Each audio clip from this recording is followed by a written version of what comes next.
Market में से four market, ठीक है, दो तरीके की मार्केट होती है, परफेक्ट कंपटीशन मार्केट और इम्परफेक्ट। मेरे ख्याल से जो 4 मार्क का क्वेश्चन आएगा वो परफेक्ट कंपटीशन मार्केट के दो बड़े इंपॉर्टेंट फीचर्स हैं।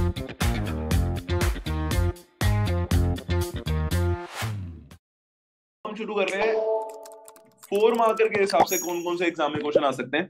बेटा chapter number 10 forms of market में से 4 मार्कर का बहुत इंपॉर्टेंट क्वेश्चन आ सकता है, ठीक है। फॉर्म्स ऑफ मार्केट, वैसे तो आप लोगों को पता है कि फॉर्म्स ऑफ मार्केट दो तरीके के हैं, परफेक्ट कंपटीशन मार्केट और इम्परफेक्ट कंपटीशन मार्केट, ठीक है। दो तरीके की मार्केट होती है, परफेक्ट कंपटीशन मार्केट और इम्परफेक्ट कंपटीशन मार्केट, ठीक है बेटा, बात समझ आ गई अच्छे तरीके से। ये दो तरीके की मार्केट होती है ना। इम्परफेक्ट कंपटीशन मार्केट आपके सिलेबस में नहीं, परफेक्ट कंपटीशन मार्केट आपके सिलेबस में है। मेरे ख्याल से जो 4 मार्क का क्वेश्चन आएगा वो ऐसा आ सकता है कि परफेक्ट कंपटीशन मार्केट के दो बड़े इंपॉर्टेंट फीचर्स हैं, ठीक है। वो दो इंपॉर्टेंट फीचर्स आ सकते हैं। पहले तो आपको पता है परफेक्ट कंपटीशन मार्केट का नियर बाय एग्जांपल कोई नहीं है। परफेक्ट कंपटीशन मार्केट एक रियल मार्केट ही नहीं है। पहली बात तो ये, मार्केट के तौर पे सोचना ही क्यों है, सिचुएशन के तौर पे सोचो। क्या कभी किसी के बीच में परफेक्ट कंपटीशन हो सकता है? अगर जहां पे बहुत सारे सेलर्स हो वहां तो बिल्कुल नहीं हो सकता, 2 या 3 लोगों में हो सकता है शायद, समझ गए। एग्जाम्पल के तौर पे अगर मान लो कि गुरलीन एक बच्ची यहाँ पे बैठी है, वो कचौड़ी खाने गई कहीं पे, तो 2 दुकानें हैं जहाँ पे सेम कचौड़ी मिलती है लगभग। तो गुरलीन के साथ उसकी फ्रेंड गई थी, तो गुरलीन ने बोला कहाँ से लो, तो उसकी फ्रेंड बोलती है दोनों में से कहीं से भी ले ले, दोनों जगह तो सेम प्रोडक्ट ही मिलता है, प्राइस भी सेम है। तो उन दोनों दुकानों में परफेक्ट कंपटीशन हुआ, समझ गए। सिचुएशन के हिसाब से आप बोल सकते हो कि हाँ परफेक्ट कंपटीशन है, अदरवाइज परफेक्ट नाम की कोई चीज ही नहीं होती है। परफेक्ट कंपटीशन कैसी होगा? दो दुकानें, दो प्रोड्यूसर सेम थोड़ा हो सकते हैं कभी। दो कैफे सेम हो सकते हैं क्या? दो इंस्टीट्यूट सेम हो सकते हैं क्या? सहाय इंस्टीट्यूट जैसा कोई दूसरा इंस्टीट्यूट होगा? हो सकता है, हमसे बढ़िया इंस्टीट्यूट हो सकते हैं, हमसे खराब इंस्टीट्यूट हो सकते हैं, लेकिन हमारे जैसा तो कोई नहीं है ना। समझ गए बेटा अच्छे तरीके से बात, पक्का? तो दिक्कत नहीं है। सो परफेक्ट कंपटीशन मार्केट एक ऐसी मार्केट जो इमेजिनरी कॉन्सेप्ट है, जहां पे सेम तरीके का प्रोडक्ट मिलता है। तो इसके फीचर्स जरूर याद रखना, जो डेफिनेशन है वो तो इसके हिसाब से बनती है। जो 4 मार्कर में आ सकते हैं वो दो फीचर्स बहुत इंपॉर्टेंट है, 2-2 मार्क ईच। ऐसा क्वेश्चन आ सकता है, प्रिडिक्टेबल हो सकता है। पहले वाला very large number of buyers and sellers, नहीं नहीं, इसके इम्प्लीकेशन के साथ एक फीचर 2 मार्क का आ सकता है। एग्जाम में क्वेश्चन आ सकता है कि एक फीचर है 2 मार्क का, very large number of buyers and sellers, इसको इम्प्लीकेशन समझाओ। एक आ सकता है free entry and exit of the firm, उसका 2 मार्कर का इम्प्लीकेशन समझाओ। इसमें मैम कह रही है वो वाई की पिक्चर बनेगी। अच्छा, so very large number of buyers and sellers, समझ गए अच्छे तरीके से बात। Very large number of buyers and sellers का इम्प्लीकेशन क्या है? बिल्कुल सही, जहां पे बहुत सारे बायर्स एंड बहुत सारे सेलर्स हैं वहां पे किसी के आने से और किसी के जाने से कोई फर्क नहीं पड़ता। Very large number of buyers and sellers का मतलब क्या हुआ? जहां पे बहुत सारे बायर्स और बहुत सारे सेलर्स हैं वहां पे किसी के आने से और किसी के जाने से फर्क नहीं पड़ता। समझ गए बेटा अच्छे तरीके से बात। तो इसका मतलब क्या हुआ? इसका मतलब क्या हुआ? कोई एक बंदा इन्फ्लुएंस नहीं कर सकता। अब चलो रियल मार्केट से थोड़ा सा रिलेट कर लो इसको। जैसे अगर मान लो कि बहुत सारी बेकरी है, large number of buyers, large number of sellers real market में होते हैं ना। वेरी वर्ड को मैंने सर्कल करा है, ये वेरी वर्ड ही परफेक्ट कंपटीशन मार्केट को एक इमेजिनरी कॉन्सेप्ट बनाता है। बात समझ बेटा अच्छे तरीके से, ये वेरी वर्ड ही इसको इमेजिनरी कॉन्सेप्ट बनाता है। नॉर्मल मार्केट में large number of buyers and sellers हम बोलते हैं, इनफाइनाइट नहीं होते नॉर्मल मार्केट में। लेकिन आप ये वाले इंप्लीकेशन को समझने के लिए नॉर्मल मार्केट का एग्जांपल ले सकते हो। एग्जांपल बहुत सारी बेकरीज हैं, अगर उनमें से मेरी भी एक बेकरी है, उसका नाम है लल्लन बेकर्स, और मैं वो बेकरी बंद कर दूं, तो क्या टोटल मार्केट सप्लाई के ऊपर कोई असर पड़ेगा? नहीं पड़ेगा। टोटल मार्केट सप्लाई के ऊपर कोई असर पड़ेगा? नहीं पड़ेगा। क्या पेस्ट्रीज का अकाल आ जाएगा कि ललन बेकर्स हुआ करते थे तो हम अपने बर्थडे मनाते थे, अब कहाँ बर्थडे, अब कहाँ केक, अब कहाँ पेस्ट्री? ऐसा होगा? या फिर अगर मान लो कि एक कंज्यूमर है जिसका नाम है वासु, वासु ने पेस्ट्री खाना छोड़ दिया, टोटल मार्केट डिमांड के ऊपर कोई असर पड़ेगा? क्या मतलब बिल्कुल लोगों के धंधे बंद हो जाएंगे कि वासु नहीं खा रहा? कि वो जमाना अलग था जब वासु पेस्ट्री खाता था, भाई साहब लाखों छापते थे, कभी कोई ऐसा दिन आए दोबारा से वासु पेस्ट्री खाए, ऐसा ऐसा बोलेंगे लोग? टोटल मार्केट डिमांड और टोटल मार्केट सप्लाई के ऊपर किसी एक का कोई कंट्रोल नहीं है, अगर मार्केट के अंदर भीड़ ज्यादा है तो। समझ गए बेटा अच्छे तरीके से बात पक्का? सो आप इसके अंदर इंप्लीकेशन क्या लिखोगे, ये लिखोगे बस। तो बेटा 2 मार्कर के हिसाब से ये क्वेश्चन आ सकता है, मतलब 4 मार्क बन रहे हैं तो मेरे हिसाब से ऐसे ही आएगा। 2 मार्क का एक फीचर, 2 मार्क का दूसरा फीचर, इंप्लीकेशन के साथ वाला। समझ गए बेटा अच्छे तरीके से बात? सो इंप्लीकेशन क्या बोल रहे हैं वो, क्या बोल रहे हैं वो बोल रहे हैं कि a single seller and a single buyer cannot influence the total market demand and total market supply on their own।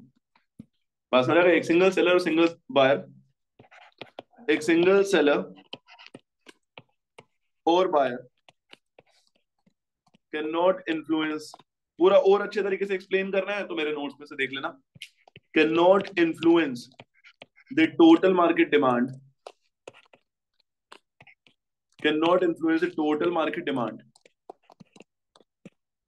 Can not influence the total market demand and supply on their own. बात समझ आ गई बेटा अच्छे तरीके से पक्का? Total market demand और total market supply को इन्फ्लुएंस नहीं कर सकते। समझ गए बेटा अच्छे तरीके से बात पक्का? क्योंकि उनका रोल ही नहीं है कुछ। दूसरा पॉइंट आ सकता है free entry and exit of the firm. ठीक है बेटा, free entry and exit of the firm, इसका मतलब क्या हुआ बेटा? कोई भी बेटा, एक वर्ड नाइशा बोल रही है, नाइशा ने बिल्कुल सही बोला, लेकिन एक वर्ड, क्योंकि फ्री एंट्री है मार्केट में और फ्री एग्जिट है मार्केट से, तो कोई भी एबनॉर्मल प्रॉफिट अर्न नहीं कर सकता, ना ही किसी को एबनॉर्मल लॉस होगा in the long run, in the long run.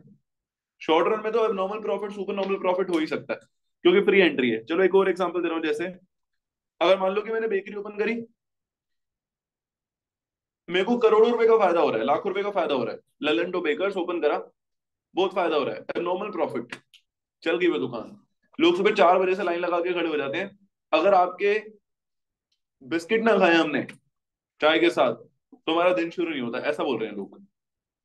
तो मार्केट में फ्री एंट्री है, मुझे इतना करोड़ों कमाते देखेंगे अगर कोई, अब नॉर्मल प्रॉफिट कमाते देखेगा अगर कोई कोई, तो मार्केट के अंदर सप्लाई बढ़ जाएगी, मार्केट के अंदर और लोग भी आ जाएंगे, आ जाएंगे, मार्केट के अंदर और लोग भी आ जाएंगे। अब अगर सप्लाई बढ़ेगी तो प्राइस कम हो जाएगी। मेरे को देखा देखी वासु ने, नायशा ने, धैर्य ने, सबने दुकानें ओपन कर ली, सप्लाई बढ़ गई, प्राइस कम हो गए। और अगर प्राइस कम हो गए तो वापस कहाँ आ जाएंगे हम? नॉर्मल प्रॉफिट पे। कहाँ आ जाएंगे बेटा? बात समझ बेटा अच्छे तरीके से? सो अल्टीमेटली हम कभी अब नॉर्मल प्रॉफिट कमा भी नहीं सकते इन द लॉन्ग रन। और अगर कभी करोड़ों रुपए का नुकसान हो रहा है, अब नॉर्मल लॉस हो रहा है, बात समझ आ गई? तो फ्री एग्जिट भी है, मतलब लोग जाना शुरू हो जाएंगे मार्केट से और सप्लाई कम हो जाएगी। सप्लाई कम होती है तो क्या होता है? प्राइस डिटर्मिनेशन वाले चैप्टर में पढ़ाया ना मैंने आपको, और हमें बैक टू नॉर्मल लॉस होना शुरू हो जाएगा। समझ गए बेटा अच्छे तरीके से बात? तो आपको ये लिखना है, ये याद रखना है कि no firm will earn abnormal profit, abnormal profit, ठीक है? No firm will earn abnormal profit and no one will incur, ठीक है, इनकर एबनॉर्मल लॉस, ठीक है, इन द लॉन्ग रन। समझिए बेटा अच्छे तरीके से बात, in the long run. Long run रखना लिखना जरूरी है, ये कॉन्सेप्ट बहुत इंपॉर्टेंट है। बात समझ आ गई बेटा अच्छे तरीके से? बोलो हाँ ना? पक्का बेटा? बाकी के पॉइंट तो हाँ, ये भी 4 मार्कर में आ सकता है कि firm is a price taker, industry is a price maker. मतलब टू टू 2 मार्क वाले मैं बता रहा हूँ ना, दो दो फीचर आ सकते हैं, शायद मैं से पूछ सकती है। सो फर्म को प्राइस वही मानना पड़ता है, firm is a price taker, industry is a price maker. समझ आ गई? Firm is a price taker, industry is the price price maker. इसका मतलब क्या हुआ? जो इंडस्ट्री है उसके हिसाब से आपको प्राइस मानना पड़ेगा। जहां पे भी आप अपना कोई सेटअप करते हो, कोई दुकान ओपन करते हो, कोई इंस्टीट्यूट ओपन करते हो, प्राइस तो इसके हिसाब से होंगे ना। अगर मेरी एक ब्रांच गीता कॉलोनी में, अगर मेरी एक ब्रांच गीता कॉलोनी में है, तो प्राइस तो इसके हिसाब से होंगे ना। अगर मेरी एक ब्रांच गीता कॉलोनी में है, तो प्राइस तो इसके हिसाब से होंगे ना। अगर मेरी एक ब्रांच गीता कॉलोनी में है, तो प्राइस तो इसके हिसाब से होंगे ना। अगर मेरी एक ब्रांच गीता कॉलोनी में है, तो गीता कॉलोनी वाली ब्रांच के हिसाब से फीस रखूंगा मैं, गीता कॉलोनी के हिसाब से फीस रखूंगा, वहां पे लोगों की परचेसिंग पावर, बाकी के इंस्टीट्यूट ने क्या फीस रखी हुई है वैसे होगा। और अगर मेरा इंस्टीट्यूट गुड़गांव में है, गुरुग्राम में है, तो उसके हिसाब से फीस रखूंगा, है ना, होता है ना ऐसा। अगर आप फॉर एग्जाम्पल वासु साड़ी लेने, मतलब वासु का एग्जाम्पल भी दे रहा हूँ, किसी और का एग्जाम्पल देता हूँ कि कोई मान लो कि साड़ी लेने जाता है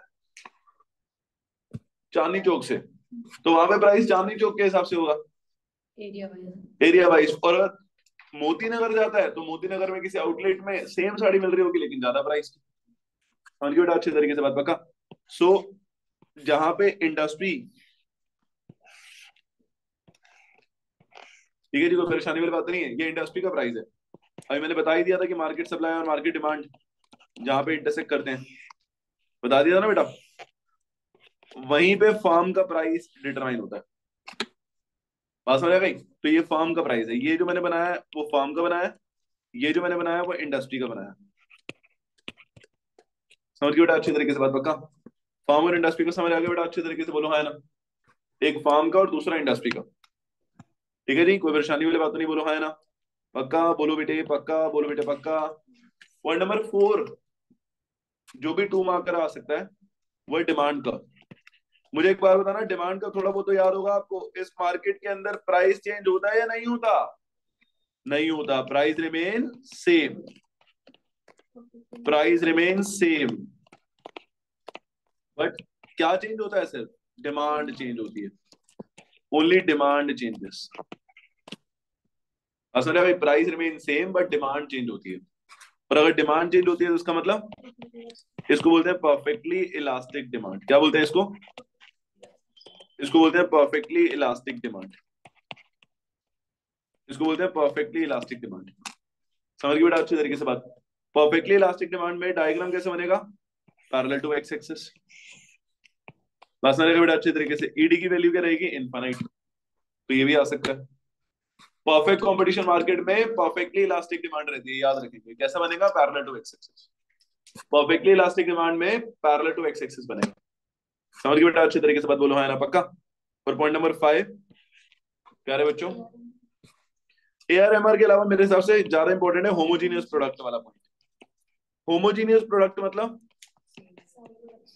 बिल्कुल सही, आसान है भाई।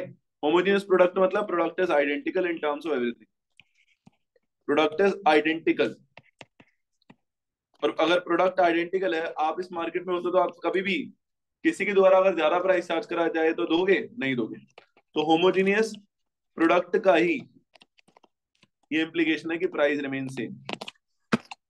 होमोजेनियस प्रोडक्ट का ही इंप्लीकेशन है कि प्राइस रिमेन सेम। समझ गए बेटा अच्छी तरीके से बात पक्का। सो ये 5 पॉइंट आप अच्छे तरीके से करके आना, इसमें से कोई भी 4 मार्कर में आ सकता है। विद इंप्लीकेशन करना, very large number of buyers and sellers, free entry and exit of the firm, homogeneous product, और firm is the price taker, industry is the price maker. समझ गए बेटा अच्छे तरीके से बात। तो आज हमने बहुत इंपॉर्टेंट 4 चैप्टर्स करे हैं बेटा, और आप लोगों की पेशेंस की दाद देनी पड़ेगी कि आप आते भी हो और पढ़ते भी हो। लेकिन अब हम कह रहे कि कल करेंगे। कल रान इंटरनेशनल वालों का टाइम रहेगा दोपहर को 3 बजे। माइक्रो इकोनॉमिक्स के 3 और इंपॉर्टेंट चैप्टर कराऊंगा मैं, जिसमें कॉस्ट भी है, सप्लाई और उसका न्यूमेरिकल भी है, और कंज्यूमर इक्विलिब्रियम भी है, साथ में स्टैटिस्टिक्स। स्टैटिस्टिक्स में भी कोई 3 इंपॉर्टेंट चैप्टर होंगे उसके फॉर्मूलाज के साथ, ठीक है। तो कल मिलते हैं, बाय दोस्तों, कल की क्लास में सेम पेशेंस और सेम जोश के साथ। Bye bye, take care.